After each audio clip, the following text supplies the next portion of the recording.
Hello and welcome everyone. I hope everyone is good and safe. We are discussing first chapter in history, that is the rise of nationalism in Europe, and this is the second part. So now let's start. वो क्या कहते हैं, स्वागत नहीं करोगे हमारा?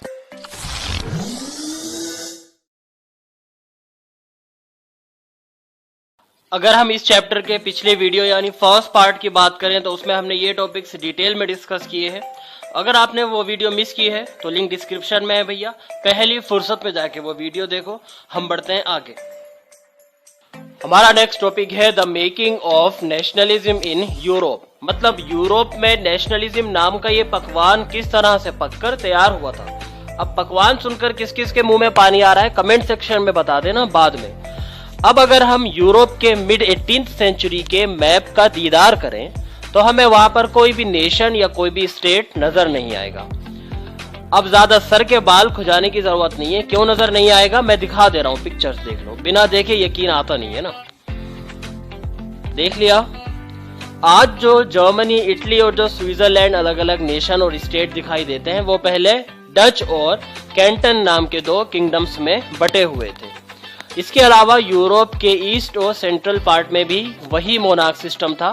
मतलब ये मोनार्क सिस्टम नहीं हो गया है, लॉकडाउन हो गया है, हर जगह फैला हुआ है. इन्हीं में से एक एम्पायर था हेम्सबर्ग एम्पायर, जो कि ऑस्ट्रिया और हंगरी तक फैला हुआ था. जहां के कुछ लोग इटालियन लैंग्वेज, कुछ लोग पोलिश लैंग्वेज और कुछ लोग जर्मन लैंग्वेज बोलते थे. एक ही लैंग्वेज बोल लेते गधे. इतनी ज्यादा लैंग्वेज होने के बावजूद इन सब के सरों पर एक ही राजा की गन रखी हुई थी. मतलब एक ही राजा के ऑर्डर पर ये चलते थे. आगे बढ़ते हैं. नेक्स्ट टॉपिक है the aristocracy and the new middle class. Aristocracy मतलब होता है हाई क्लास लोग, अमीर ज़ादे, रईस ज़ादे यानी पैसे वाले लोग. यूरोप के ये अमीर लोग जो कि गांव की जमीनों और शहरों की हवेलियों के मालिक होते थे. ये लोग सोशली और इकोनॉमिकली बहुत ज्यादा पावरफुल माने जाते थे. और इन अमीरजादों की लैंग्वेज थी फ्रेंच लैंग्वेज. ये लोग आपस में मैरिज रिलेशन से जुड़े होते थे. मतलब जैसे पुरानी हिंदी फिल्मों में होता था कि अमीर की बेटी अमीर के ही घर में जाएगी.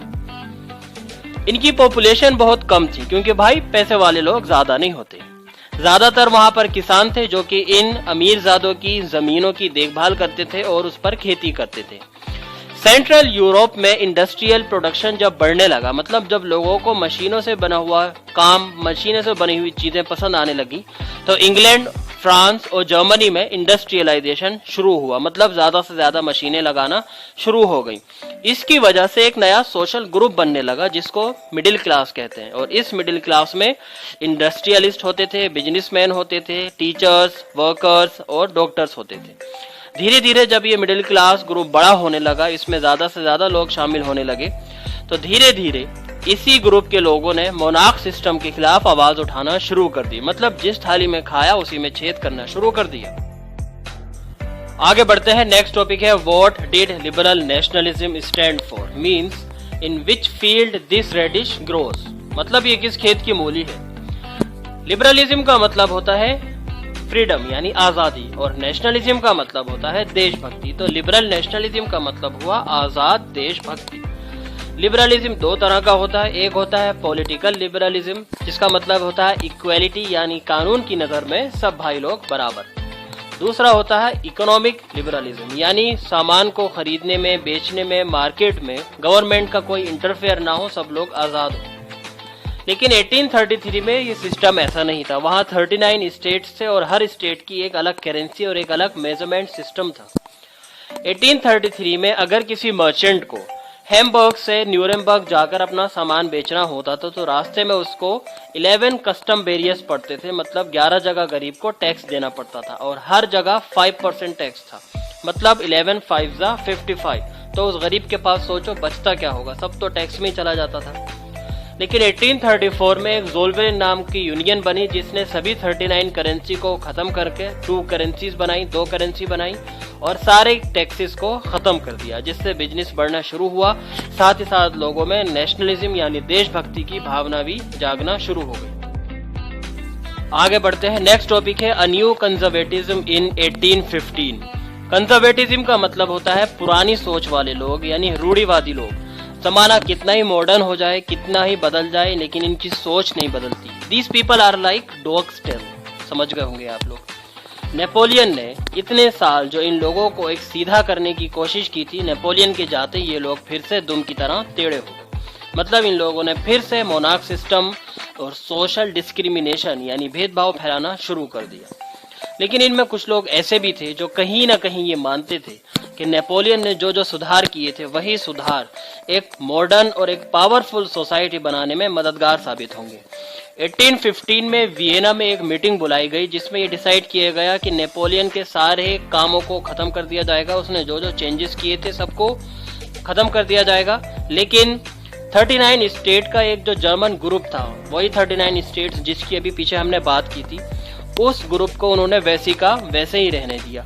लेकिन ये सरकारें ऑटोक्रेटिक गवर्नमेंट्स थी, यानी इन सरकारों पर कोई माई का लाल उंगली नहीं उठा सकता। आगे बढ़ते हैं। नेक्स्ट टॉपिक है द रिवॉल्यूशनरीज, मतलब रिवॉल्यूशन करने वाले लोग, फसाद करने वाले लोग। 1815 में जो बेलगाम सरकारें बनी थी उनके खिलाफ लोगों में नफरत पैदा हुई और लोगों ने धीरे धीरे चुपके सीक्रेटली सोसाइटीज और सीक्रेट ग्रुप यानी अंडरग्राउंड ग्रुप बनाना शुरू कर दिए और एक रिवॉल्यूशन की तैयारी शुरू कर दी। इन्हीं में एक थे इटली के जोसेफ मोजिनी, जिनको इटली से 24 इयर्स की एज में रिवॉल्यूशन करने के चक्कर में निकाल दिया गया था। लेकिन इन्होंने हार नहीं मानी और जर्मनी, फ्रांस, स्विट्जरलैंड और पोलैंड में बहुत सारी ऐसी सीक्रेट सोसाइटीज बनाई जो कि रिवॉल्यूशन के लिए तैयारी करती थी।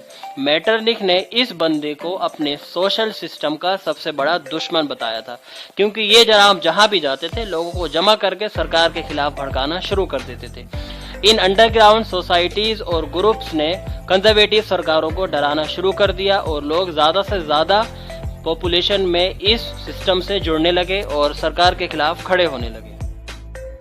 आगे बढ़ते हैं। नेक्स्ट टॉपिक है एज ऑफ रिवॉल्यूशंस। यूरोप में 1830 से लेकर 1848 का जो टाइम पीरियड था, इसमें बहुत ज्यादा रिवॉल्यूशन और फ्रीडम को लेकर जगह जगह स्ट्रगल हुए। 1830 में फ्रांस में पहला रिवॉल्यूशन हुआ, जिसमें रिवॉल्यूशन करने वाले लोगों ने बूरबोन सरकार को हटाकर लुई फिलिप को वहां का प्रेसिडेंट बनाया। फ्रांस यूरोप में बहुत ज्यादा इंपॉर्टेंस रखता है और फ्रांस की हर एक्टिविटी का असर पूरे यूरोप पर पड़ता था। इसी वजह से मेटरनिख ने एक बड़ी अच्छी बात कही थी कि फ्रांस जब छींकता है तो पूरे यूरोप को सर्दी जुकाम हो जाती है। वाह। इसके बाद ब्रुसेल में भी स्ट्रगल शुरू हुआ। 1821 में यूनान में पहले ही फ्रीडम को लेकर स्ट्रगल शुरू हो चुका था। यूनान के लोगों को वेस्ट यूरोप का साथ मिला और आखिरकार 1832 में यूनान को एक कंट्री का दर्जा मिला। आगे बढ़ते हैं। नेक्स्ट टॉपिक है the romantic imagination and national feeling. अब यहाँ रोमांटिक सुन के खुश मत होना, उसका मतलब कुछ और नहीं है, इसका मतलब है देश के लिए प्यार। एक बात तो भेजे में घुसाना बहुत जरूरी है कि नेशनलिज्म सिर्फ लड़ाई झगड़ों से नहीं फैला था, बल्कि कलाकारों ने, आर्टिस्ट ने जगह जगह जाकर लोगों को अपनी म्यूजिक, अपनी पोइट्री और अपनी किस्से कहानियों से नेशनलिज्म की भावना को भड़काया और लोगों को अपनी लोकल लैंग्वेज बोलने और सपोर्ट करने को कहा गया। रशिया ने जब पोलैंड पर कब्जा किया और जब स्कूलों में पोलिश लैंग्वेज को पॉलिश मार के हटाया गया और रशियन लैंग्वेज को जबरदस्ती लागू किया गया, तो लोग भड़क गए और अपने लैंग्वेज को बचाने के लिए सड़कों पर उतर आए और सरकार के खिलाफ आवाज उठाना शुरू कर दी। 19वीं सेंचुरी में पॉपुलेशन बढ़ी और जॉब्स घटी। बोले तो नौकरियों के लाले पड़ गए और भूख से लोगों के तोते उड़ गए। बिजनेस में कंपटीशन बढ़ने लगा, यानी लोगों को अब हाथ से बने सामान की जगह मशीनों से बने सामान ज्यादा पसंद आने लगे। कुछ इलाकों में किसानों पर जबरदस्ती टैक्स बढ़ाए गए। 1848 में भूख और बेरोजगारी से परेशान और पागल लोग पेरिस की सड़कों पर उतर आए और सरकार के खिलाफ प्रदर्शन शुरू कर दिया। बोले आज तुम नहीं या हम नहीं। लोगों के इस प्रदर्शन से सरकार परेशान हुई और नेशनल असेंबली ने फौरन नेशनल फैक्ट्रीज और इंडस्ट्रीज लगाने का ऑर्डर जारी कर दिया और लोगों को खुश करने के लिए साथ ही साथ सभी मेल सिटीजन्स को वोट देने का अधिकार भी दे दिया। 1845 में सिलेलिया में वीवर्स यानी बुनकरों ने उन ठेकेदारों का पीछा ले लिया जो कि माल पूरा लेते थे और पैसे कम देते थे। लोग ठेकेदारों के घरों में घुस गए और तोड़फोड़ मचानी शुरू कर दी, लेकिन ठेकेदार अपनी फैमिलीज को लेकर पीछे के दरवाजे से रफू चक्कर हो गए। 24 घंटे बाद आर्मी को लेकर ये ठेकेदार वापस लौटे और इन्होंने सभी बुनकरों पर गोलियां चलवा दी, जिसमें 11 बुनकर मारे गए। 1848 में जहां एक तरफ किसान और बेरोजगार सड़कों पर उतरकर अपने अधिकारों के लिए प्रदर्शन कर रहे थे, वहीं दूसरी तरफ मिडिल क्लास के लोगों ने भी विरोध जताना शुरू किया और कॉन्स्टिट्यूशन, राइट टू वोट यानी वोट का अधिकार और फ्रीडम ऑफ प्रेस यानी प्रेस की आजादी की मांग की। फरवरी 1848 में कंजर्वेटिव राजाओं को गद्दी से उतारकर फेंक दिया गया और मई 1848 में एक इलेक्शन ऑर्गेनाइज हुआ। इस इलेक्शन में जीते हुए सभी रिप्रेजेंटेटिव्स ने फ्रैंकफर्ट शहर में सेंट पॉल चर्च में एक पार्लियामेंट ऑर्गेनाइज की, जिसमें कॉन्स्टिट्यूशन फ्रेम तैयार किया गया। लेकिन इस कॉन्स्टिट्यूशन फ्रेम को कुछ लोगों ने पसंद नहीं किया और इसका विरोध किया।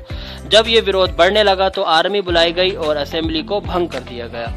हालांकि इस लिबरल रिवॉल्यूशन में बहुत से फीमेल पार्टिसिपेंट्स भी थे, मतलब वुमेन ने भी पार्टिसिपेट किया था, लेकिन उनको कुछ भी अधिकार नहीं दिए गए।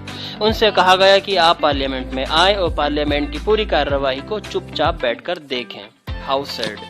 1848 में लिबरल रिवॉल्यूशन को दबाने वाले कंजर्वेटिव राजाओं को एक बात तो समझ आ गई थी कि इन रिवॉल्यूशंस को पावर के जरिए नहीं दबाया जा सकता, बल्कि इनको अगर थोड़े बहुत अधिकार दे दिए जाएं तो ये लोग खुद चुपचाप बैठ जाएंगे।